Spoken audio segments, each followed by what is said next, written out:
بسم الله الرحمن الرحيم الحمد لله رب العالمين والصلاة والسلام على أشرف الأنبياء والمرسلين خاتم النبيين أرسل المرسلين الذين أسحب الله عنهم الرزق وطهرهم تطهيرا اللهم صل على محمد وآل محمد.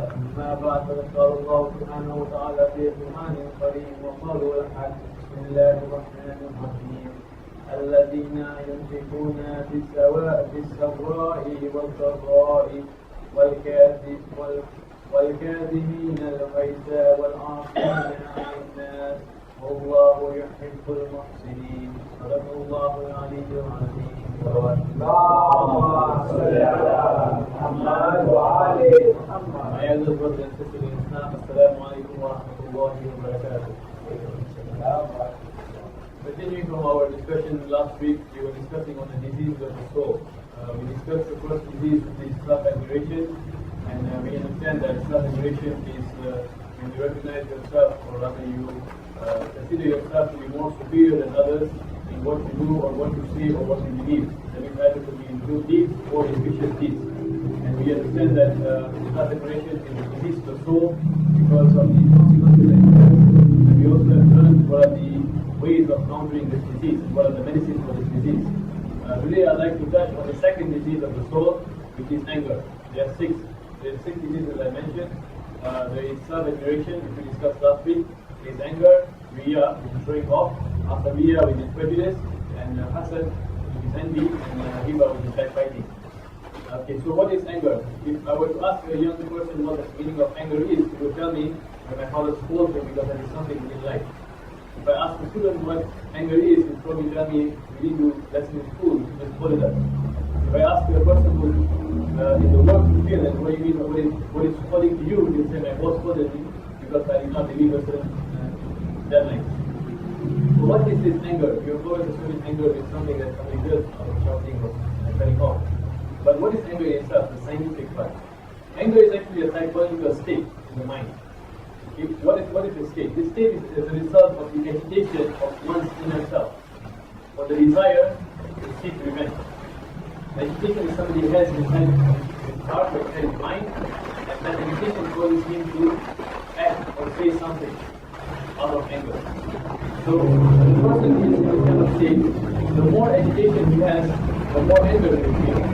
You know that some people who are short-tempered, some people take time to actually get angry. So, but the more agitation that you got, the level of agitation that you have. The more agitation you have, the more fire or the more violent the mind is, and creates more fire of anger. At this time, when somebody is angry, what happens is that the violence or the violence of anger actually engulfs his mind. So when he does that, what happens is that you lose the power to reason. You lose your power to understand or comprehend. And when you lose control of your mind, then you understand that whatever you say you might not even mean it because of the anger. And at such time, when somebody is angry, have you ever tried to approach that person? What does he say? He will actually refute whatever you say. If you ask him to calm down, if you give him certain kind of advices, he will refute it. In fact, he will go against you. Even if you say something that is related to anything, whether it could be good in terms of his health, or good in terms of religion, or good in terms of anything else, or avoiding consequence, he will feel that it is, because he's agitated, he will not be able to accept anything that is at that particular time. So whatever that you do, whatever that you say, actually does not mean anything to him. You're very confident it means nothing to him. Our fifth Imam, Imam Baqir alayhi salam,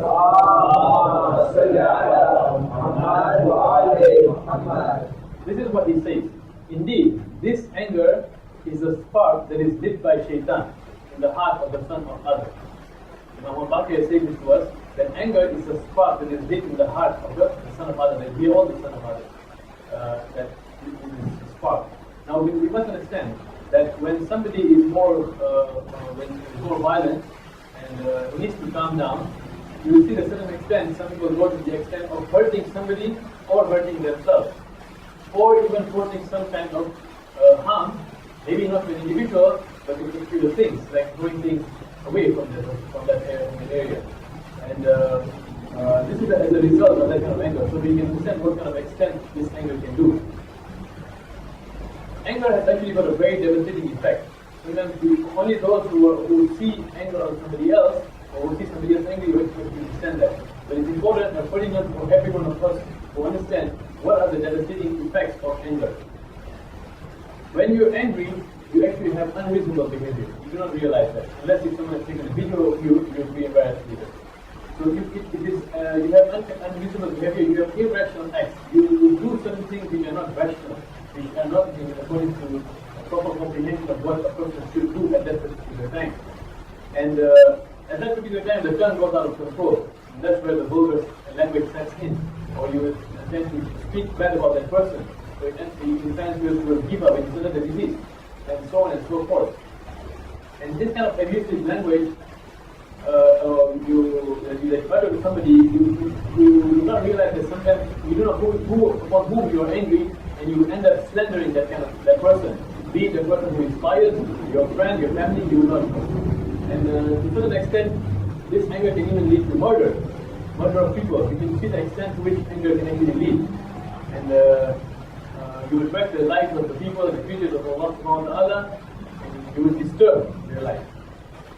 And of course, the other consequences, like you destroy your family, in the case where you're angry towards your family. Or sometimes you're angry about somebody, and since you've held a certain secret about him, you tend to reveal it to somebody else because of anger towards that kind of person. So you notice that there are a lot of consequences of having anger. And again, there is no limit to what kind of extent anger can actually do to you. There is no limit. You can say anything, anything can actually be committed as far as anger is concerned. In this sense, you've noticed some people tend to do some kind of actions or deeds that actually would destroy their competitors. Or if you're in your office, maybe your colleague would sabotage you, because of some kind of anger. So anger has no limit of what the consequences can be. Like I say, it would lead to other kind of diseases, like giba. It also can incline towards hasad, envy. You're envious towards a certain person. And you must remember that anger that remains catastrophic. What happens when you're really angry, or when anger resides within you so strong? What happens? It actually deadens your heart, it kills your heart. Because what is heart used for? Heart is for emotion, for love, for affection. But when you have so much anger in you, that affection or love tends to go away. It affects the faculty of wisdom. Again, about intellect. When you're angry, you tend to lose the power of reason. So you tend to not act intellectually, you do not speak intellectually, you do not say certain things that are correct to say. You'll probably never. And if you remember last week we spoke about self-admiration, what happens in Barzakh. In Barzakh, a person who is a self-admirer, what happens? He feels a frightful loneliness. That is what he feels during Barzakh. But what happens to a person who has anger within him? What will he feel in Barzakh? This kind of person, this kind of soul, because in Barzakh your soul, your body will shift under. In Barzakh, the soul will take the form of a beast. When we talk about beasts and we've seen movies or cartoons, you'll see that beasts are very fierce creatures. But don't imagine what you've seen in movies or what you've seen on the earth, like lions and so on. Don't even imagine those kind of beasts. Even worse forms than what you've seen.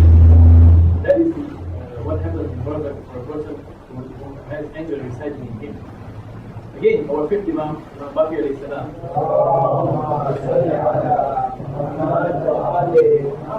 This is what he says. It is recorded in Torah. Torah is the first book that is revealed to man. It has been said, Imam Baqir says that in Torah, Allah says to Moses, because Torah was revealed at that time, and he says, "O Moses, control your anger towards those who I have given you authority so that I may spare you from my wrath." Allah is saying, the Prophet, that do not be angry towards those whom you have authority or I have given you authority upon. What is that supposed to mean? It means because we know Moses led a group of people. So Allah commanded him not to be angry, because when you are in power, there is this element of you not being able to take certain person's doings because you're in power. So you put him down because you're in power. So this is a lesson that we have to learn today. That today we are leaders of what? Leaders of family, leaders of friendship groups, leaders of assignment groups. In the working world, we are managers or even simple force team or task force team head. So whenever you acquire or take possession of the leadership role, then you have to understand that you have to make sure that you control your anger. So this is what Allah has asked the Prophet to do so many thousand years ago. And Imam Ali alayhi salam,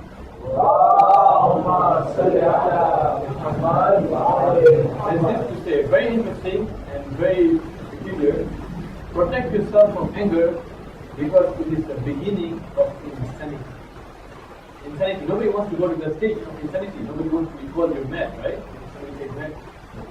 Because anger is actually the beginning of insanity, and its end, the end of anger is actually remorse. You will feel regret of what you've done. Many times you feel when you get angry over probably your child or probably your friend, and then later go down and say, oh my God, why did I get angry? So you tend to get regret, you have remorse. So that is the end result. So what are the attributes? Sometimes you notice that there are some people among your family and your society or your friends who can control anger. Maybe you have somebody who cannot control anger, or you've seen around you that people who can control anger. What attribute does it reside within them that they are able to control anger? Let's look at it. The behavior of a courageous person is based on wisdom and serenity of the soul. A person who is courageous or brave is somebody who actually has power to control anger and who has a serene soul. Serene means something very mild, very light, somebody who is very calm, the soul that is calm. The attribute is inside within the soul, that is why he is able to control anger. And again, see one thing, when you talk about anger is not a bad thing. Anger has been created by Allah subhanahu wa ta'ala for a certain reason. So a person who can control anger, he does get angry, but on proper occasions, when it is rightful to get angry. And he is patient when it is required to be patient.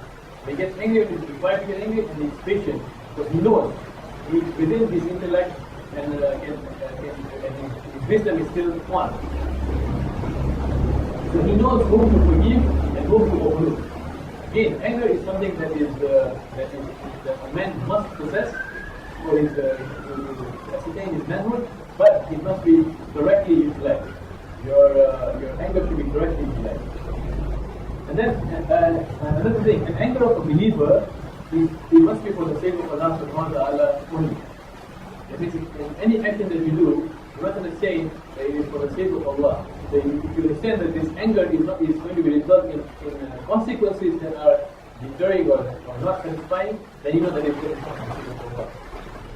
Like for example, when you go and perform jihad, or the fighting part of jihad, you will be fighting enemies of Allah. You will have anger towards that. That anger is correct. That anger is valid because it is for the sake of Allah subhanahu wa ta'ala. Or anger towards injustice. There are many I'll discuss that with a person of a believer, an anger of a believer, this kind of person who is a believer and has anger within him, he keeps in mind of his duty. He must understand what he is supposed to do. He does not go out of that. He understands the rights of the believer. And the person is angry, he understands what right that other person possesses. So if I am angry towards him, I must understand in my intellect that to what extent he does have a right. And of course, his language is in control. You do not hear vulgar language with him. You will hear certain words which will send the message across, but it is not vulgar because his tongue is controlled. He will act rationally, and he will not. Whatever that he does is out of justice. Again, because of the wisdom and intellect that he still has control over. Imam Ali alayhi salam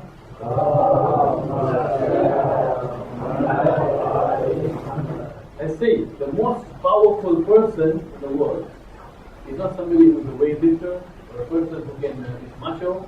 No. The most powerful person, Imam Ali says, is a person who is victorious over his anger. If you're able to lift the most heaviest weights among your friends, does not mean that you're powerful or strong. Because if you don't know the real essence of powerful, then is a person who is victorious over his own anger, over his own willpower. You want to perform a certain wrong deed. You will avoid yourself from it because you have the power to control yourself. That is strength. So again, anger as well. And Imam Sadiq alayhi salam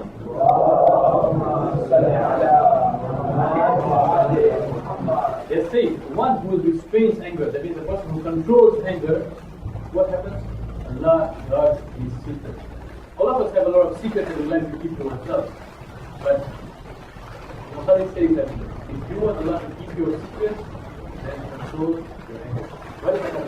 Sometimes when you're angry, you don't realize sometimes you yourself say something and break out your own secret. That's one.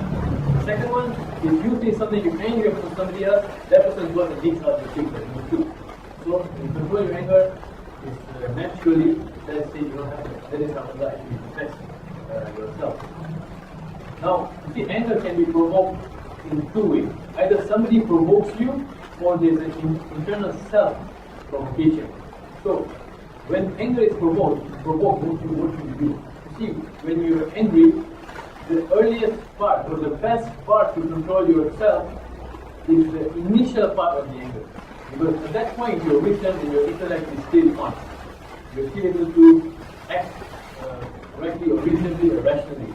So at that point of time, with the initial anger is where you can actually control your anger. Imam Ali has said, if I were to ask you, how do you control your anger? A lot of you will straight away give reference to Imam Ali alayhi salam. What does Imam Ali alayhi salam say? When you're standing up and you're angry, what do? You sit down. And if you're sitting down, what do? You lie down. Why does he say that? You know what happens when you're standing up and you're angry? When you sit down on earth, or when you sit down, what actually happens is just like what happens in the electricity short circuit. And what happens is you ground. The same thing, when you sit down, your anger actually grounds. That's why you're recommended to sit down on earth. Your anger actually grounds. Why? Because not only is Imam Ali saying, it's been reiterated by Imam Baqir or 50 Imam alayhi salam, salawat.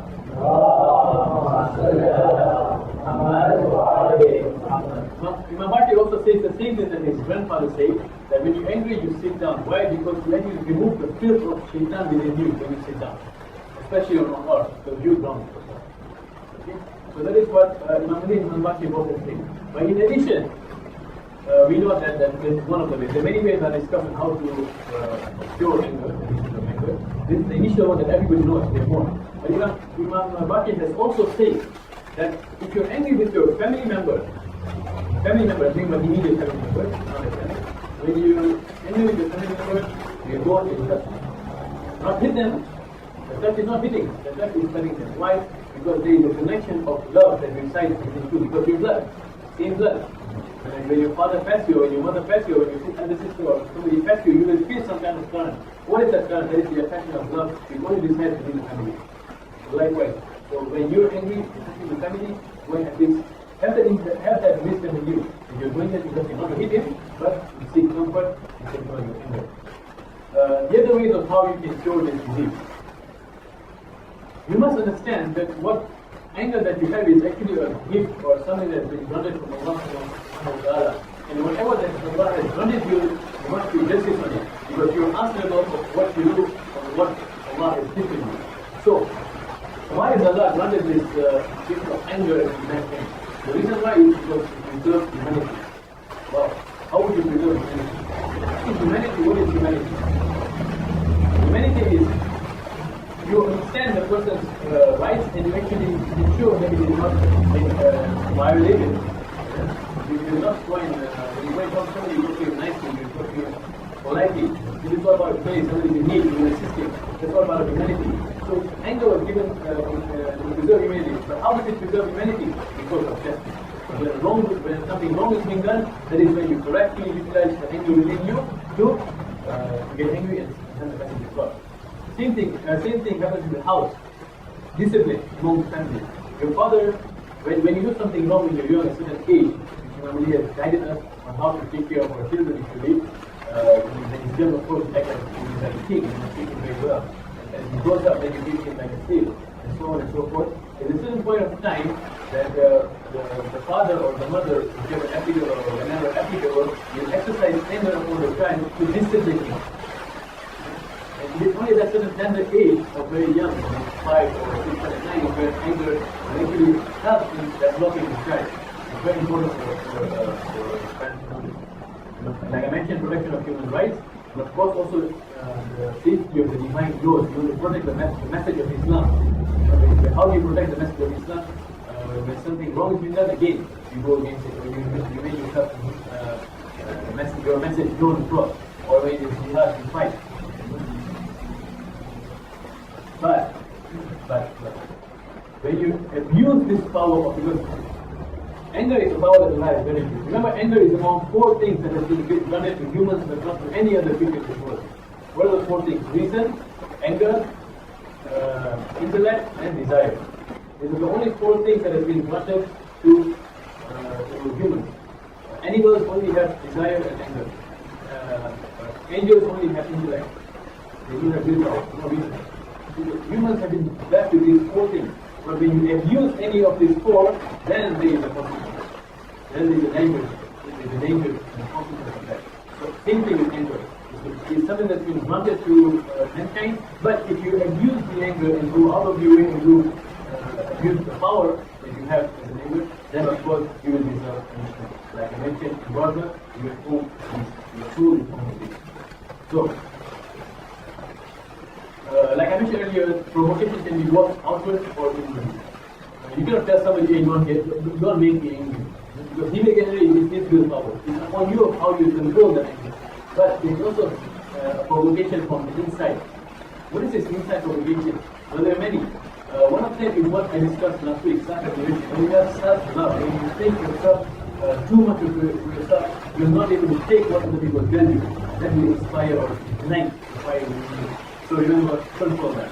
That is first.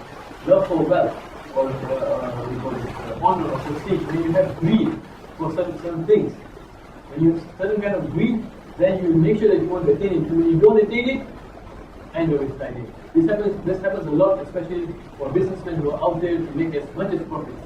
They want the most to happen in their business. So greed takes over, and of course when greed is there, something doesn't happen, it's for their requirements, they get angry. So again, control these factors of having love for worldly desires. And of course, the desire to impose power over others. And sometimes when you are in a certain kind of position, you tend to put people down. You must make sure that whatever power is not supposed to be putting people down. And then, another thing that you have to understand of how you want to control it. If you want to consider yourself a wise man, there's so many sayings in the Bible about the wise man. Wise man thinks first and speak and think, and so on and so forth. There are many. A wise man thinks carefully of the consequences of anger and the benefit of restraint. This is one of the elements of a wise man. He understands that if I get angry, what will be the consequences of anger? If he's able to ascertain and know that, then he's a wise man. Number one. Number two, he's able to be able to control it because he's not avoid that consequence. Why? Because the consequences will be harm. Harm on yourself, harm on your family members, harm on your friends, harm on your property, and so on and so forth. So remember, that is what a wise man is. You want to be a wise man, you have to think that way. When he acts out of when he acts against self-love or love for worldly desires, he will be against that. Because he knows that if I'm going to go after worldly desires, then the element of greed, the element of anger will ignite within me. So he acts against it. And he will not, again, he will not act in anger, there's no error. And what he will do is he actually attain complete control over himself. A wise man will attain complete control over his anger that he has within himself. Finally, I'd like to conclude with what Imam Sadiq alayhi salam is saying. A mu'min is a person who, when angered, his anger does not let him away from the truth. Imam Sadiq says that. If a mu'min is angry, the truth will not go away from him. Again, same thing reflects to wisdom and intellect. When you are angry, make sure that you are angry to only the required places or occasions that anger is applicable. Do not get angry over very small things. Do not short spark and cook. Because the shaitan is someone that leads the spark. You only act the anger out. Of course, there's a whole discussion of how shaitan actually inspires this kind of action within you. But don't understand the will of performing any act in anger is actually your own willpower. So we have to understand that. And I end with one dua, which we pray to Allah subhanahu wa ta'ala to give us the manifest and to give us the power and the wisdom so that we may be able to control ourselves, control our angers, and not only our angers but also to control our desires and also our willpower so that we not perform any deed, any ill deed, any vicious deed that we will perform. And of course we pray also to Allah subhanahu wa ta'ala to bless all of us. And we also would like to remember all the oppressors who are around the world and all those leaders who also, because out of power and anger towards them, whether it is for political reasons or for religious reasons, we pray for them so that they are released from all that kind of oppression and let's remember with all the Mahmoudi who comes to their father.